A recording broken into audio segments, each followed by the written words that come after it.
The moment Principal Andrea Williams stepped through the heavy oak doors of Riverside High, she felt it, that peculiar thickness in the air that always preceded trouble. 23 years in education had given her an instinct for brewing storms, and today, as whispers scattered like autumn leaves at her approach, she knew something had shifted in the building she now called home. She was the first black woman to lead this institution in its 90-year history, a fact that some celebrated and others resented. Andrea had walked into Riverside with her eyes wide open, expecting resistance disguised as tradition, prejudice wrapped in policy. What she hadn't expected was Derek Holloway. Derek wasn't a student. He was a 17-year veteran of the English department, beloved by parents who appreciated his old-school approach and feared by students who knew better. He held court in the faculty lounge like a king on a threadbare throne, his opinions delivered with the certainty of Scripture. And from Andrea's first staff meeting, when she'd proposed revising the outdated disciplinary code, Derek had made his position crystal clear. "We've done things a certain way here for decades," he'd announced, not quite looking at her.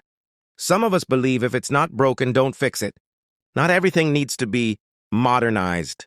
The pause before that last word had been deliberate, loaded. Andrea had smiled politely and continued her presentation, but she'd felt the weight of what wasn't being said. The real conflict erupted on a gray Tuesday morning in late October. Andrea had spent the previous week investigating complaints about Derek's classroom, students reporting humiliation tactics, unnecessary public call-outs, and comments that bordered on discriminatory, when 15-year-old James Martinez, a boy struggling with dyslexia, came to her office in tears after Derek had mocked his reading speed in front of the entire class. Andrea knew she had to act. She called Derek in for a private meeting, professional, respectful, clear. "I need you to understand," she'd said carefully, "that some of your classroom management techniques don't align with our school's values of dignity and respect for every student." Derek had leaned back in his chair, arms crossed. "Is this because of the Martinez kid? He's sensitive. Kids these days can't handle any criticism without falling apart. This is about creating an environment where all students can learn without fear of humiliation. This is about you making your mark," Derek countered, his voice rising. "You've been here 5 months and you think you can waltz in and change everything we've built. Maybe where you come from this approach works, but here, Mr. Holloway." Andrea's voice had remained steady, but her heart was pounding. "I'm going to stop you right there. My leadership style isn't up for debate, and I'd appreciate it if you kept your commentary focused on professional matters." What happened next, she never saw coming. By Friday, rumors were everywhere. Parents were calling the superintendent's office. The school board was receiving emails. All of them said essentially the same thing. The new principal was targeting veteran teachers, creating division, imposing her own agenda without respect for the school's heritage. Derek's name appeared nowhere in these complaints, but his fingerprints were all over them. At the next faculty meeting, the tension was suffocating. Teachers who'd been friendly now avoided her eyes. The vice principal whispered that several department heads were concerned about morale, and Derek sat in the back row, surrounded by his allies wearing the smallest smirk.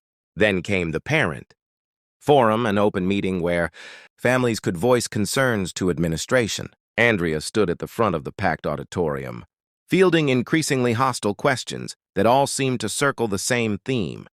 Who was she to come in and disrupt their school? "We like things the way they were," one father stated to scattered applause. "Some teachers have earned the right to run their classrooms as they see fit," another mother added.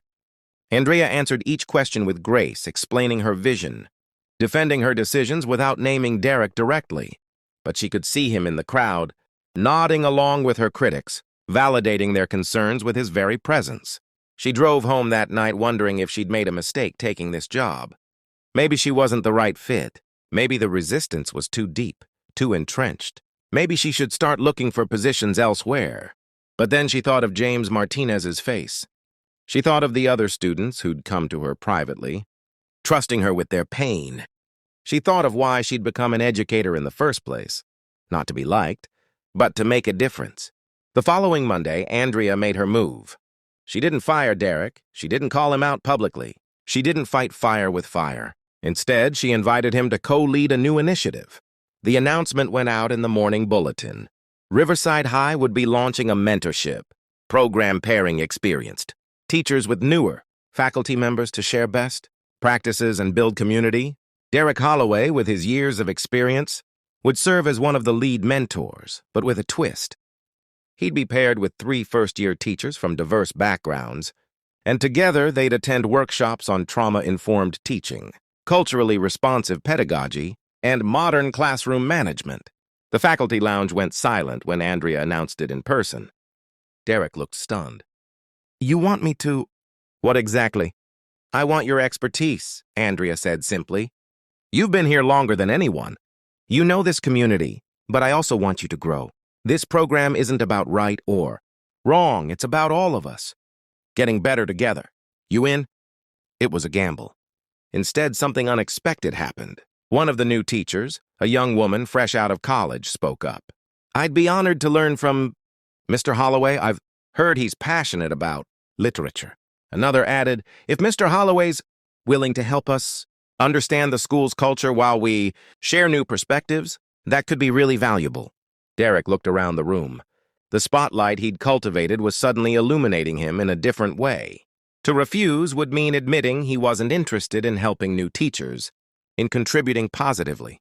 To refuse would reveal his opposition to Andrea. It wasn't about principles, it was personal. "I suppose I could spare some time," he said finally. Over the following months, something remarkable unfolded. Derek attended the workshops required for all mentors and found himself challenged by ideas he'd dismissed. He listened to his mentees share stories of students like James Martinez, kids with learning differences who'd been made to feel small. He saw himself reflected in their concerns, heard echoes of his own techniques described as harmful. The change wasn't overnight, but slowly Derek's classroom evolved. Students noticed he was listening more, lecturing less. The public call-outs decreased, and when James Martinez volunteered to read aloud in class one day, something he'd never done before, Derek praised his courage in front of everyone. By spring, Derek walked into Andrea's office without an appointment. "I owe you an apology," he said, standing in her doorway like a man confessing at church. "I made things difficult for you. I rallied people against you. And I did it because—" He paused, struggling. "Because I was afraid. Afraid of change. Afraid of being told I was wrong about things I'd done for years. Afraid that if the school changed, there wouldn't be a place for people like me anymore." Andrea gestured to the chair across from her desk. "Sit down, Derek."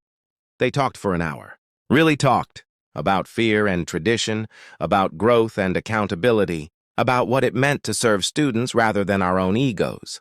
"You could have fired me," Derek said eventually. "You probably should have." "Firing you wouldn't have changed anything," Andrea replied. "You would have become a martyr. Your supporters would have grown louder, and you wouldn't have learned what you needed to learn, what we all need to keep learning." "Which is?" "That education isn't about us. It's about them. Every kid who walks through those doors deserves a teacher who sees their potential, not their obstacles, who builds them up instead of breaking them down. You taught me something too, Derek. You taught me that real change doesn't come from winning battles. It comes from building bridges, even when the other person is actively burning them down." At the final staff meeting of the year, something unprecedented happened. Derek stood up during the open forum portion and addressed the entire faculty. "When Principal Williams arrived, I made her job harder than it needed to be," he said, his voice steady. "I was resistant to change. I undermined her initiatives. I let my fear dictate my actions. But she didn't respond with anger or retaliation. She responded with an invitation to be part of the solution instead of the problem. That took courage. It also took something I'd forgotten was important in education, faith in people's ability to grow. So I want to publicly thank Principal Williams for being a better leader than I deserved, and to say that I'm proud to serve under her administration." The room erupted in applause. Andrea felt tears threatening but held them back, nodding her gratitude. After the meeting, teachers lined up to shake her hand, to apologize for their silence during the difficult months. But the moment that mattered most came when James Martinez appeared at her office door, Derek standing beside him. Mr. Holloway asked if I wanted to be a peer tutor next year, James said, beaming.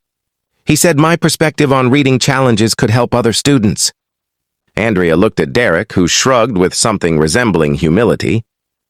The kids got insights I never considered. Figured we could use them. As they walked away together, student and teacher talking about next year's plans, Andrea finally let herself smile. Real change was possible, not through force or righteous anger, but through the harder work of extending grace to those who least deserved it, believing in transformation even when it seemed impossible. Riverside High didn't become perfect overnight. There were still challenges, still resistance, still days when Andrea wondered if she was making any difference at all. But she'd learned something essential. The most powerful response to bullying isn't retaliation. It's the radical act of seeing someone's humanity when they've forgotten their own, and inviting them back to it. Sometimes the bravest thing a leader can do is hand their critics a mirror wrapped in an invitation and wait patiently for them to look.